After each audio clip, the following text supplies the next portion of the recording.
সন্ত্রাস এবং নৈরাজ্যের বিরুদ্ধে রুখে দাঁড়াতে মুক্তিযোদ্ধা, তাদের পরিবার এবং স্বজনদের এগিয়ে আসার আহ্বান জানিয়েছেন সংস্কৃতি বিষয়ক প্রতিমন্ত্রী নাহিদ ইসরাহ খান। পাশাপাশি শিক্ষার্থী সহ যারা হত্যার শিকার হয়েছেন তাদের বিচারের দাবি করেছেন সংসদ সদস্য ফেরদৌস।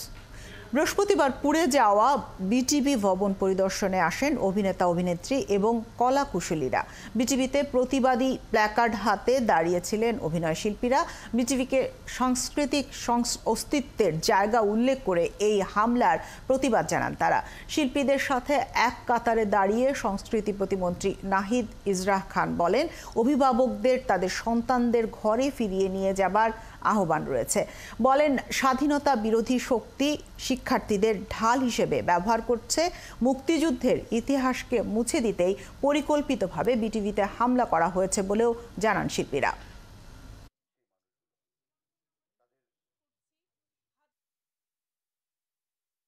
আজকে বিটিভি আমাদের জায়গা, আমাদের বাংলাদেশের অহংকার।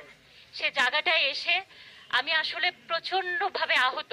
যেখানে আগুন জ্বালাও পোড়াও, এই সন্ত্রাস আমরা মানি না, আমরা চাই না, আমরা হতে দেব না।